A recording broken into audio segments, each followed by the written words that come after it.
Hi, and welcome to part two of the series, How to Get Confident at Having Crucial Conversations or Delivering on Effective, Important Presentations. For those of you who don't know me, I'm Doreen Horsley, I'm a confidence coach, and it's a pleasure to be here to be able to talk to you about this important subject. Now, what is a crucial conversation? Well, there can be anything from a discovery call. It could be an enrollment conversation. It could be building a sales pitch or delivering a presentation in front of an audience that you want to influence. Now, what I'd like to focus on in part two is our mindset, because our mindset shapes how we think, feel, and behave. There are two types of mindsets. There's a fixed mindset, which is things like, I can't do this, I'll always be bad, I can't have this conversation, I'm not built to do presentations. Or a growth mindset, which is more about looking at potentials and opportunities to learn, to develop, and to evolve into a new role, a new set of circumstances. Nothing's going to limit you from doing that. Now, with a fixed mindset, it's usually the limiting beliefs which stop us from achieving our vision and our goals. And a limiting belief is a state of mind, it's a conviction, it's a belief that you think to be true, you've always thought to be true, and they can be very limiting.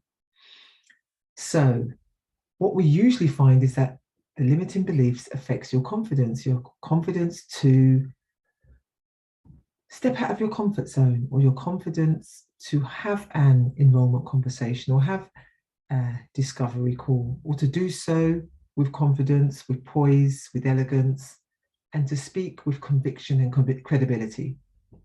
So I'm going to go through a number of ways in which you can address your limiting beliefs. The first one being to name it. So write it down, identify your biggest limiting belief, start with the biggest one, and then what you can do is practice some of these practices on the smaller ones. Once you've named it, then identify it as a belief and not a fact. And that's very important. It's just a belief. It's not fact, it's just a belief. The third point is to challenge it. And there's lots of things to challenge it. It's through asking questions or putting that belief under the microscope, asking yourself, when did I start believing this? That I can't do this, that I'm no good, that I'll always be this certain way. When did you start believing that? Is there any evidence out there, whether in your own history or looking at other people's history by doing some research, which counteracts that belief? What would it be like to think opposite to that belief? And think of your best celebrity, your famous, respected person out there. Could be Michael Jordan, Oprah Winfrey, Richard Branson, and ask yourself, if they had this limiting belief, what would they be thinking? So that's you challenging it. Point number 4 is to look at ways in which you can broaden your perspective on that belief. Okay, so it's under the magnifying glass. You've identified the areas where other people may be thinking, well, I can deal with that in a different way. If I had that belief, I would believe that. I would challenge that. Next is to adopt a new belief. Okay. And that new belief is where the growth mindset comes in. So you're looking forward, you're looking at opportunities, you're visualizing, you're thinking of your future self. This is something I say quite often to clients and people that I work with. Always look in the future. And when I ran my last workshop, I got one of my students to do a video recording of herself thinking about her future self. And it was so refreshing to listen to that, listen to her talk about herself being confident, being in a lovely warm climate, being a person of authority, being happy, healthy. So good when you visualize. Visualizations are very powerful. They really do work because they condition the brain to start believing the new belief. And all this process is called reframing.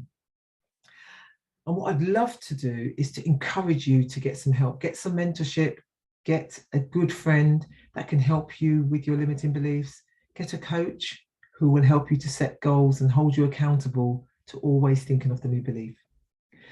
So, hope that's been a little bit helpful. What I will do another carousel video post, and I will go through some of these points in a little bit more detail so you can visualize and see some of the points written down. But definitely, mindset plays a key role when it comes to building confidence to speak and have crucial conversations. And those crucial conversations are something that we need to do very regularly.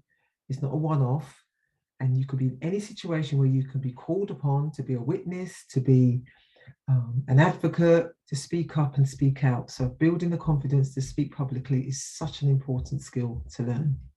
So, and I'll see you in the next video. Thank you for your attention.